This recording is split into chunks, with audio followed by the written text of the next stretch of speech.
Ibrahim alaihissalam punya istri namanya Siti Sarah. Siti Sarah punya usul sama suaminya. Bang, kamu kan nabi, harus ada penerus ke perjuangan. Maksudnya, ya kita tidak punya anak, kawinlah kau bang. Ah, yang bener aja. Ibrahim alaihissalam disuruh kawin sama istrinya. Apa dia bilang? Tidak tega saya, bah, sayang. Kaulah hidup, kaulah separuh jiwaku. Tidak mungkin saya mengecewakan. Kalau ini Allah kasih saya takdirku, ya sudah, tidak punya anak, tidak apa-apa. Didesak terus, kawinlah kau bang. Ibrahim bilang, tidak mau saya, kawin kau. Saya tidak mau. Luar biasa, Ibrahim dipaksa nikah sama istrinya, tidak mau. Kita sekarang dilarang sembunyi-sembunyi. La haula wa la quwwata illa billah. Bismillahirrahmanirrahim. Innallaha wa malaikatahu yusalluna ala nabi. Ya ayyuhalladzina amanu sallu alaihi wa sallimu taslima. Sesungguhnya Allah dan para malaikatnya, bayangkan Allah dan para malaikatnya bersalawat kepada Rasulullah Muhammad sallallahu alaihi wasallam. Maka wahai orang-orang yang beriman, bersalawatlah kalian kepada Rasulullah dengan sebaik-baik salawat. Ibu bapak, saudara-saudara sekalian, teristimewa yang kita hormati, tamu kehormatan kita siang hari ini, Bapak Wakil Gubernur Provinsi Sumatera Selatan, dan terkhusus yang kita hormati, Sahibul Bait yang mengundang kita datang ke tempat ini, Bapak Haji Hatta beserta keluarga, yang insya Allah dimuliakan dan dirahmati oleh Allah Subhanahu wa Ta'ala.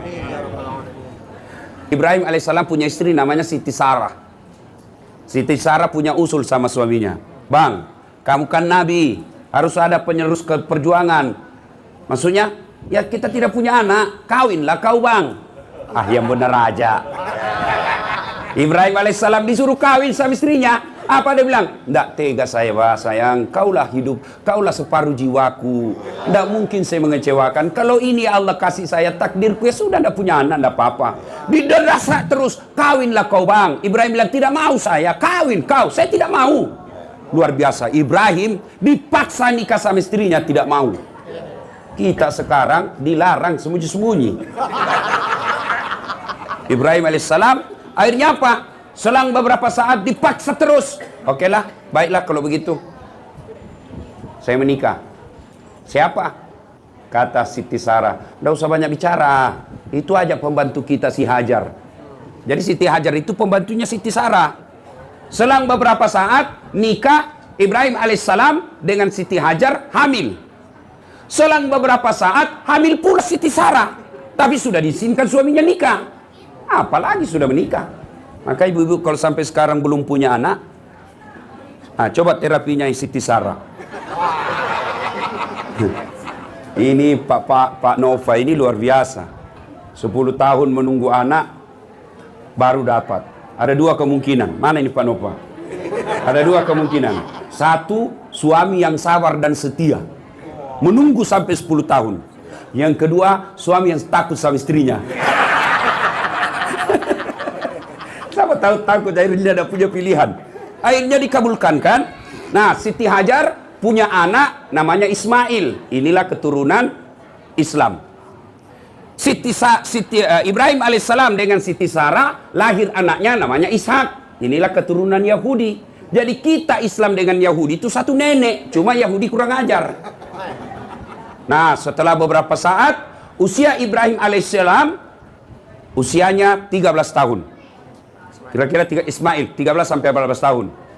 Tanggal 8 Zulhijjah mimpi Ibrahim. Potong itu anakmu. Bangun Ibrahim. Ini mimpi atau wahyu? Kalau mimpi kenapa jelas sekali? Kalau wahyu kenapa anak disuruh potong? Berpikir-pikir Ibrahim sepanjang malam. Pada tanggal 8 Zulhijjah. Maka tanggal 8 Zulhijjah kita orang Islam sekarang disebut hari Tarwiyah atau hari berpikir-pikir. Kita sunnah berpuasa. Tanggal 9 Zulhijjah, mimpi lagi Ibrahim alaihissalam. Ibrahim, potong itu anakmu. Bangun Ibrahim. Akhirnya dia berpikir, wah, ini bukan mimpi. Ini wahyu. Ini perintah Allah. Saya harus laksanakan. Tanggal 9 Zulhijjah, Ibrahim yakin mimpinya adalah wahyu. Maka kita tanggal 9 Zulhijjah sekarang disebut hari Arafah atau hari keyakinan. Tanggal 10 Zulhijjah, dia panggil anaknya. Ismail. Sini dulu nak. Apa baca? Apa pak? Saya diperintah Allah untuk potong kamu nak. Bagaimana menurutmu? Kira-kira kalau anaknya bapak dikasih tahu di rumah begini, apa jawabannya anaknya pak? Bu ibu, kalau ada anaknya ibu, anak SMA dikasih tahu, nak, bapakmu potong kamu, apa kira-kira jawabannya? Apa jawabannya? Maka anak-anak di rumah jawabannya pasti apa? Kenapa saya pak? Bapak saya masih muda, nenekku aja yang sudah tua. Atau ku aja yang sudah tua. Kok saya ini tuh nenek saya sudah sakaratil maut. Itu aja dipotong. Ini anak orang cerdas, tapi tidak soleh. Maka Ibrahim alaihissalam tidak meminta, ya Allah berikan saya anak cerdas. Tapi Ibrahim alaihissalam berdoa, Allahumma rabbi habli minas solihin. Ya Allah berikan hamba anak yang soleh. Ismail alaihissalam ditawarkan begini. Apa jawaban Ismail? Pak, kalau ini perintah Allah, laksanakan. Jangan ragu. Insya Allah bapak dapati saya menjadi anak yang sabar. Setuju nak? Setuju. Lalu dia bilang Ismail, cuma ada syaratnya pak. Apa syaratnya? Satu, bapak kalau potong saya pakai pisau yang tajam supaya saya tidak lama menderita. Maka ini sebentar lagi hari penyembelihan. Tolong ini para ustadz, menyembelih jangan menyiksa binatang. Caranya apa? Pakai pisau yang tajam. Dan satu binatang, satu bismillah. Ya, karena saya lihat saya itu penjual-jual ayam di pasar, dia kasih masuk saja mesin. Itu haram dimakan, meskipun itu ayam. Nggak baca basmalah. Ya, ada yang baca basmalah, tapi orang kafir nggak sah juga, sama makan daging bangkai. Ada juga penjual ayam itu saya lihat ayam potong, 50 ayam dia potong, tapi cuma satu kali basmalah. Apa dia bilang? Bismillahirrahmanirrahim, kali 50 kali. Nggak boleh bos, satu-satu ayam satu basmalah. Ya, nah, yang kedua, syarat kata Ismail alaihissalam, Pak, tolong ketika bapak menyembelih saya, tutup matanya pakai kain. Kenapa? Kalau bapak melihat saya, bapak pasti tidak tega melihat potong anaknya. Baik, yang kedua. Yang ketiga kata Ismail alaihissalam, tolong ketika bapak potong saya, ikat kaki dan tanganku dengan tali, supaya saya tidak meronta-ronta kesakitan. Yang keempat, baju yang saya pakai sebaiknya jangan kena darah, supaya ibuku tidak melihat bekas-bekas darahku. Dan yang kelima, kalau saya sudah wafat, tolong depan rumah tidak ada anak-anak lelaki yang lewat seumuranku, supaya ibuku tidak mengenang saya. Baik, tanggal 10 Zulhijjah, dibawalah anaknya Ismail ke Mina sekarang. Maka tanggal 10 Zulhijjah sekarang, kita orang Islam disebut hari An-Nakhar, atau hari melaksanakan janji. Maka kita sunnah puasa 8, 9, 10 Zulhijjah. Nah sudah, alalah. Sampailah di situ, dibaringkanlah Ibrahim, Ismail ditutup matanya, bapaknya tutup matanya, Ibrahim ambil pisau, Ismail diikat kaki dan tangannya, lalu dia keluarkan pisaunya. Dia gorok leher anaknya, tapi tidak mempan. Dia gorok lagi, tidak mempan. Kata Ismail, Pak, lobet, bapak tidak serius, kencangkan tenaga. Saya sudah kencang. Anak yang sudah belasan tahun, puluhan tahun diharapkan, anak satu-satunya, lagi lucu-lucunya, dia mau sembelih untuk apa? Ketaatannya kepadaku sebagai Tuhannya. Allahu Akbar, Allahu Akbar, Allahu Akbar. La ilaha illallah, huwallahu akbar, Allahu Akbar, walillahil hamd. Itulah kalimat takbir. Kalau kita lebaran, Allahu Akbar, Allahu Akbar, Allahu Akbar. La ilaha illallah, Allahu Akbar, Allahu Akbar, walillahil hamd. Maka disunnahkan ketika kita menuju ke tempat lebaran, apakah lapangan, apakah masjid, kita membaca kalimat ini. Cuma anak kita sekarang ini kayak yang dia baca kalau pergi lebaran. Bukan ambil handphone, selfie, OTW khutbah Idul Fitri. Sampai di masjid, duduk lagi menunggu ceramah. Sudah sholat sunnah 2 rakaat, dia foto sambil sujud. Alhamdulillah salat tahiyatul masjid. Sholat pun dia foto. Tidak seperti ini. Maka bapak ibu, tuan-tuan, puan-puan, begitu datang ke masjid, ucapkan Allahu Akbar, Allahu Akbar, Allahu Akbar, Allahu Akbar, walillahil hamd. Itu takbir. Nah ibu bapak, saudara-saudara sekalian, apa kaitan dengan akikah? Apa kaitan akikah ini? Satu, berilah nama anak yang baik. Ismail alaihissalam nama yang baik. Ibu bapak kasih nama yang baik anaknya. Ada lagi orang biasa berkata, apa arti sebuah nama? Bayangkan kalau kita tidak punya nama semua di sini. Yang paling repot pilkada, pil caleg, tidak ada namanya. Pilih saya, siapa? Anu. Pilih saya, siapa? Anu semua namanya. Bagaimana cara milihnya? Maka bego orang yang mengatakan apa arti sebuah nama. Saya dosen ilmu komunikasi. Nama adalah simbol. Ketika bapak dengar nama saya, Dasat Latif, apa yang ada di benaknya? Ustadz yang suruh dorong istrinya masuk ke dalam sumur. Coba. Itu berarti nama adalah simbol. Ya. Yang kedua, coba sebut namanya orang, Pak. Bapak sebut nama, minimal ada dua yang saya tahu. Satu, agama. Dua, suku. Coba, nama Abdurrahman, 99% pasti Muslim. Nama Bertus Titanus, pasti bukan Islam. Iya toh? Ya. Yang kedua, dari nama saya bisa tahu sukunya. Contoh, Ambok Dalle, Anda mungkin Jawa. Ambok Dalle, pasti Bugis. Margono, Jokowi, Jawa. Ya toh? Dari nama kita bisa tahu suku. Jadi salah besar ketika ada orang apa arti sebuah nama. Nama yang baik, nama yang ada doa di dalamnya. Seperti nama tadi, Muhammad Edzel. Itu ada doa di dalamnya. Harapan bahwa dia akan berbuat baik selama-lamanya. Coba kasih nama anak kita, Ya Khumaira. Artinya, kalau dia perempuan, Ya Khumaira. Apa itu? Yang kemerah-merahan pipinya. Nah, coba dipanggil. Misal kasih nama anak kita, kasih nama anak kita seperti nama-nama Nabi.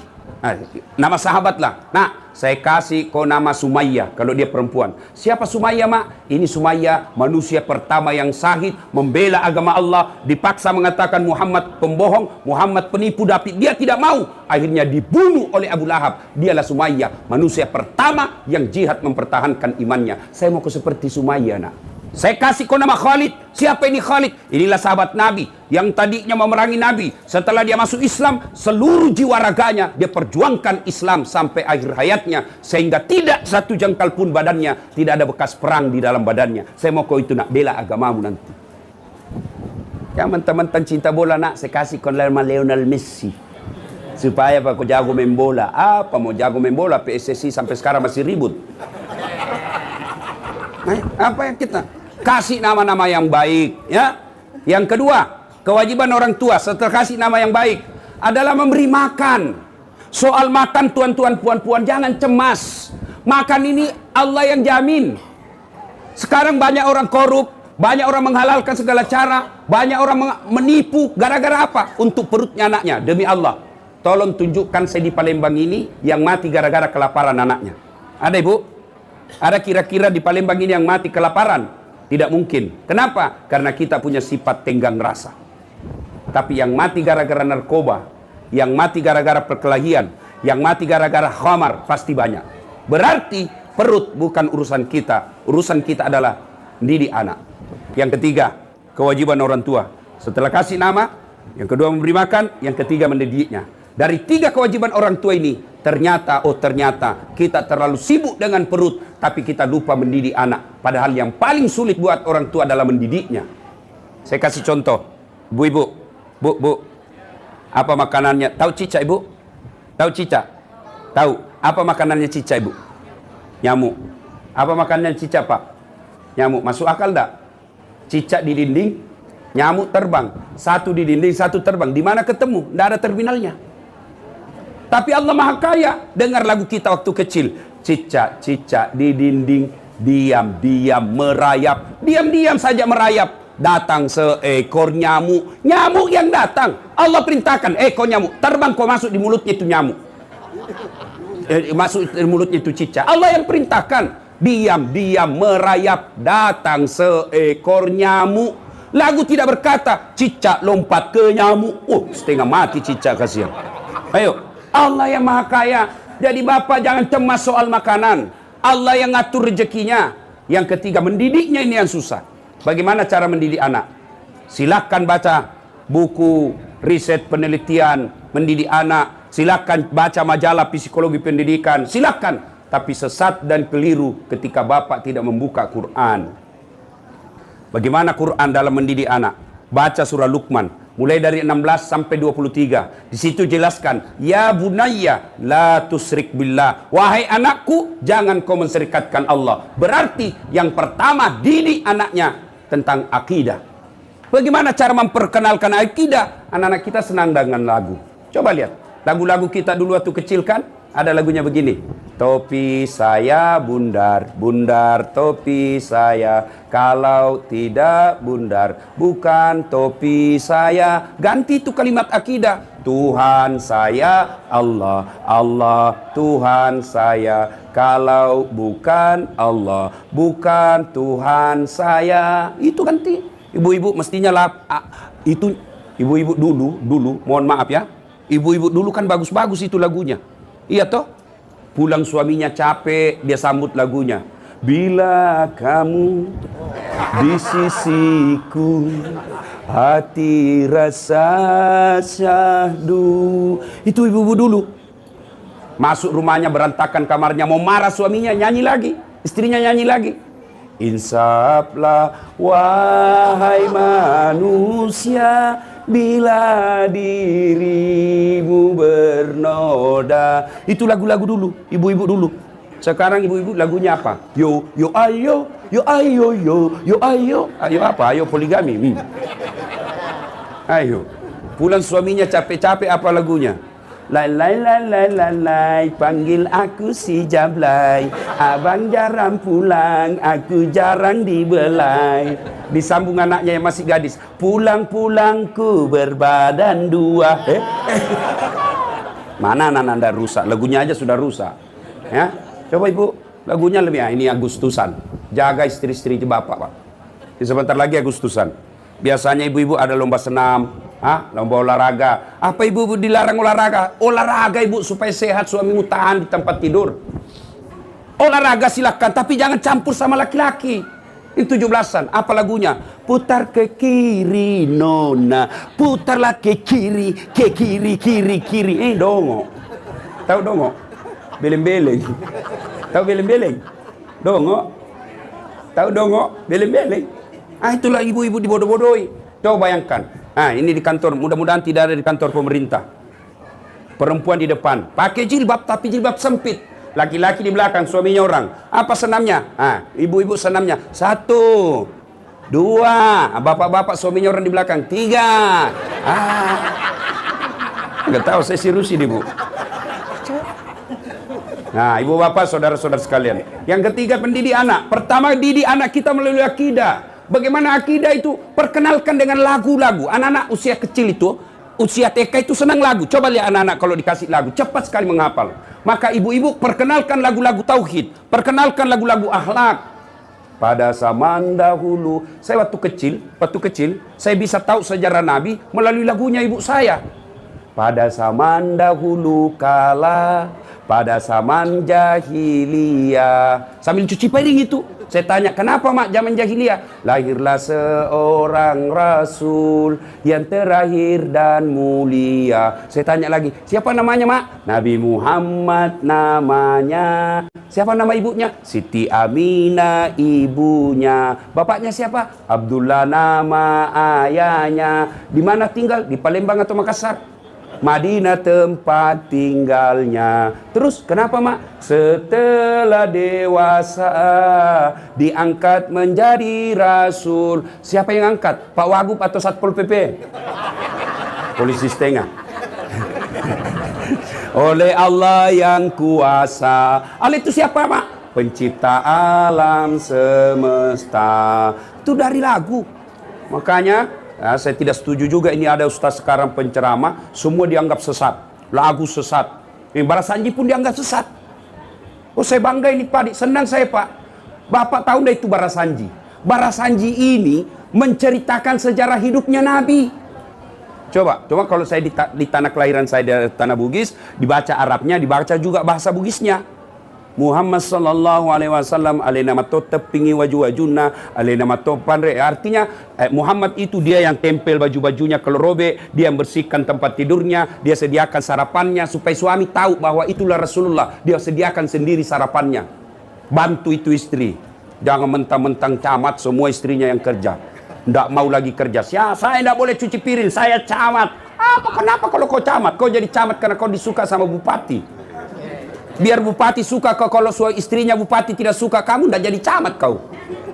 Nah, itu jangan ada sombong. Itu Rasulullah. Maka bagus tadi, dari kecil awal kita sampaikan barasanji sejarah hidupnya Rasulullah, dengan harapan tentunya anak kita besar bisa punya pribadi seperti Rasulullah Muhammad SAW. Maka adik-adik nih yang baru belajar agama, jangan terlalu gampang mengkafirkan orang. Banyak kan anak-anak sekarang baru 6 bulan belajar agama, itu pun melalui YouTube. Semua salah. Barasanji bid'ah, Isra Mi'raj bid'ah, Maulid bid'ah, taksiyah bid'ah, jabat tangan selesai sholat bid'ah, doa bersama selesai sholat bid'ah. Kenapa? Tidak ada pada zaman Nabi. Alasannya ada tidak ada pada zaman Nabi. Kalau begitu kau pergi haji jangan kau pakai pesawat. Kenapa? Nabi dari Madinah ke Mekah tidak pakai pesawat tapi pakai onta. Pakailah ke onta dari Palembang. 17 tahun kau tidak sampai, bos. Nah, ini ada begini. Bahkan saya, Pak Wagub, saya dimaki-maki di Facebook. Apa ini Ustadz Dasat? Cerita-cerita sunnah, baru kau tidak pelihara sunnah. Sebenarnya, kenapa kau tuduh saya tidak pelihara sunnah? Buktinya kau tidak pelihara jenggot. Ya mau dia apa kalau tidak mau tumbuh? Saya sudah kasih minyak, malah ngamuk istri saya. Kasih kotor-kotor bantal. Ini anak-anak kita sekarang.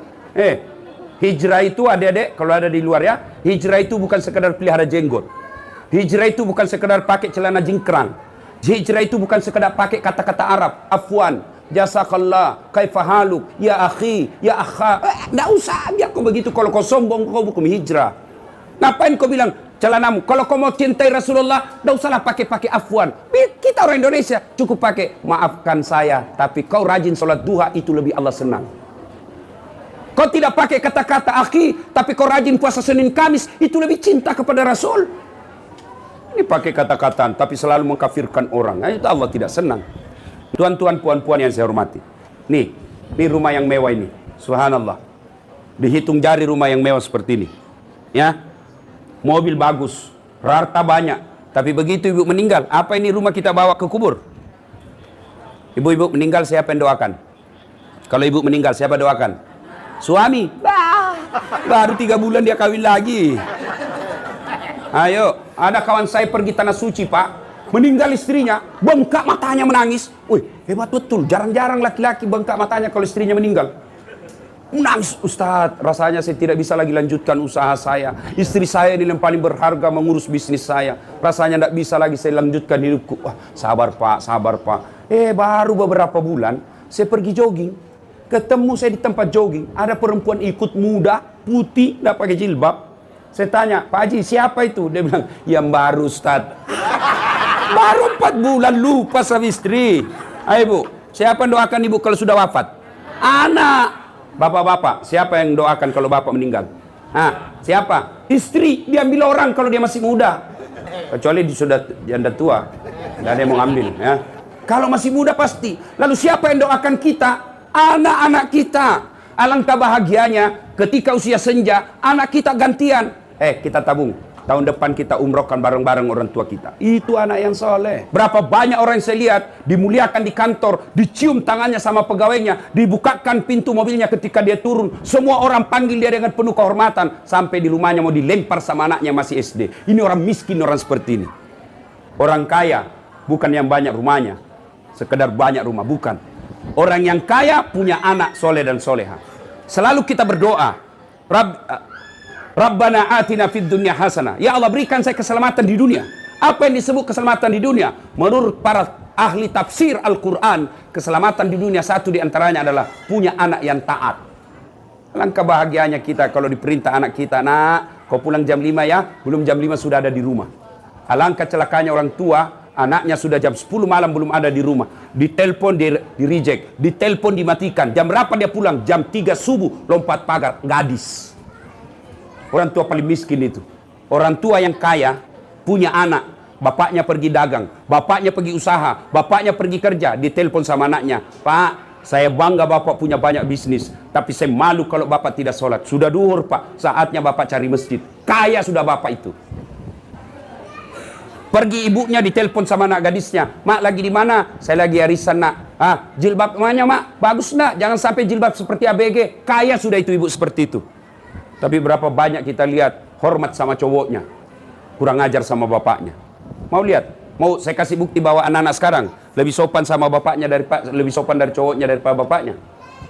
Bu ibu, mau saya kasih contoh. Nanti pulang periksa handphonenya anaknya, siapa gambar di wallpapernya. Coba. Saya lagi ngajar di Unhas ujian. Jangan kau pegang HP-mu, nanti kau kerja sama di handphone. Simpan HP-mu di sudut kanan meja. Saya jalan lah. Begitu saya lihat, ada handphone, cakep betul cowoknya. Saya lihat ceweknya jelek. Saya tidak seimbangin, cakep betul cowoknya. Lalu saya tanya, dek, cakep betul cowokmu. Ustadz tidak gaul, bukan cowokku itu. Siapa ini? Lee Min Ho. Siapa Lee Min Ho? Artis Korea. Saya bilang, dia kenal kau, dek? Tidak. Pernah kau dikirimi pulsa? Tidak. Pernah kau di miss call? Tidak. Bodoh. Seperti itu. Bapakmu dong. Bapakmu yang biayai kamu. Bapakmu antar jemput ke sekolah. Bapakmu yang kasih kau kamar. Bapakmu yang sekolahkan kamu. Ganti itu. Fotonya bapakmu kau simpan situ. Tunggu dulu, Ustaz. Dia carilah fotonya bapaknya di HP-nya. Sudah terhapus, Ustaz. Inilah nasib kita, Pak. Kasihan kita cari nafkah, anak kita lebih sopan sama cowoknya daripada kita. Dipanggil sama mamanya tidak pernah menjawab. Nah, jemput saya, nak. Bapakmu tidak bisa jemput saya. Apa jawaban anak kita yang tinggi sekolahnya? Capek, mak. Kita baru pulang kerja. Giliran ceweknya, calon istrinya yang telepon. Bang, telepon saya. Tunggu Dinda, 10 menit saya datang. Itu ku coba lihat. Miskin kita kalau punya anak seperti itu. Ya, itu model anak durhaka yang masih sekolah. Bagaimana model punya suami? Lain lagi modelnya, Pak. Kurang ajar sama mertuanya. Kurang ajar sama bapaknya. Datang mertuanya baru 1 jam langsung ditanya, kapan pulang, Pak? Baru duduk bapaknya, suaminya datang. Ngancam suaminya. Baru keluar dia telepon, di mana kau? Suaminya dijadikan tahanan kota. Wajib lapor 24 jam. Di mana kau? Di kantor. Bohong, tolong video call. Pak. Ada sini suami takut sama istrinya? Ada. Berhenti kau jadi laki-laki. Apa mau takut sama istri? Jadi Ustaz tidak takut sama istrinya. Ngapain saya mau takut sama istriku? Cuma istriku lebih berani dari saya. Ngamuk dia, Ustaz. Biar aja kalau dia ngamuk. Dia pecahkan piring. Sudah. Kalau dia pecahkan piring 1, pecahkan 1 lusin. Kenapa? Piring boleh dibeli. Harga diri sebagai suami tidak boleh diinjak-injak istri. Allahu Akbar.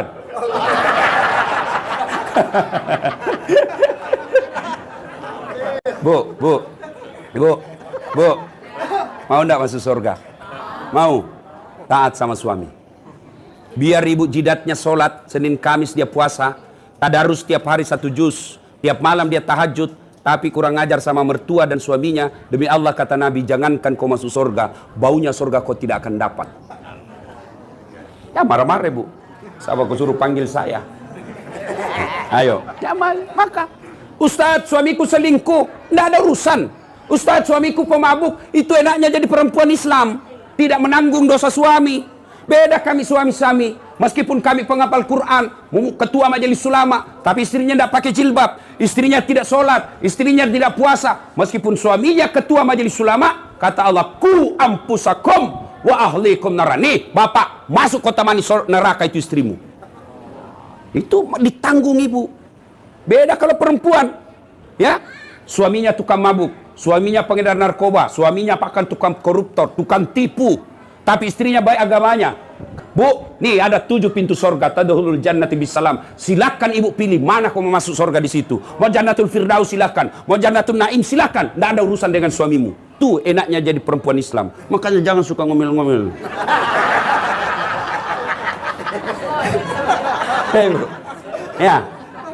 Jelas, Bu ya, jelas.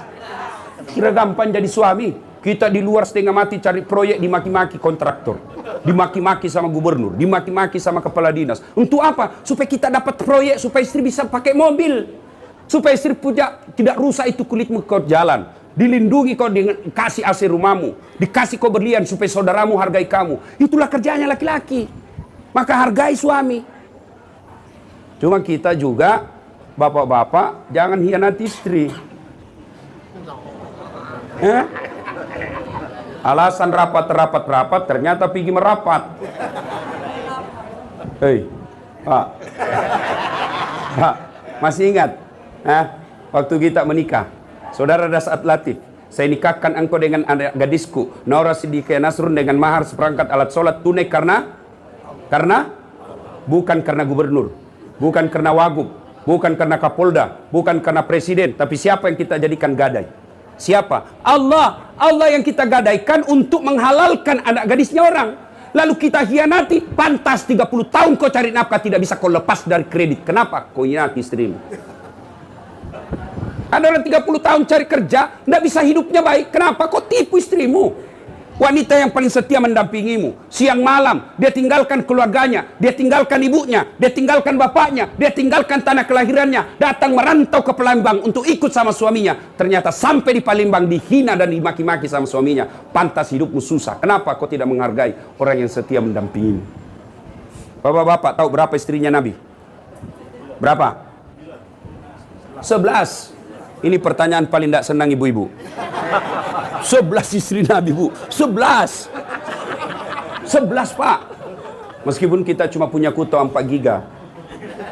Ibu, dalam rumah tangga itu kan ada 4 tipe, Bu. 4 rumah tangga itu dalam Quran ada 4 macam. 1, suaminya beriman, istrinya kafir. Ya, ini Nabi Lut alaihissalam. Yang kedua, istrinya beriman, suaminya kafir. Ini Fir'aun laknatullah alaih. Yang ketiga, istrinya kafir, suaminya kafir, Abu Lahab. Yang keempat, istrinya beriman, suaminya beriman, Ibrahim alaihissalam. Ibu kira-kira pilih mana? Rumah tangga yang bagaimana? Ibrahim alaihissalam. Tapi ibu tahu, Ibrahim itu 2 istrinya. Tidak usah Ustaz, langsung sudah bilang ibu-ibu di depan saya. Tidak usah Ustaz, Fir'aun saja. Bapak saudara-saudara sekalian. Nah, Rasulullah itu 11 istri beliau. Tapi dari 11 istri beliau, tidak ada pun satu istri beliau mengatakan, saya nyesal nikah sama kaum Muhammad, rugi saya nikah sama kaum Muhammad. Semua senang. 11. Kita 1 istri menderita lahir batin. Coba, mau tahu sifatnya Rasulullah? Hah? Pak Nova. Rasulullah itu mandi junub sama istrinya. Kira-kira Bapak mandi junub berapa kali 1 bulan?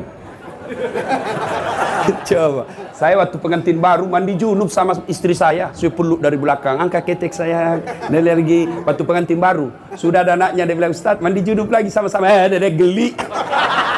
Itu Rasulullah, Pak. Coba, yang kedua sifat Rasulullah itu, Rasulullah kalau minum itu minum seteguk, dia kasih lagi istrinya.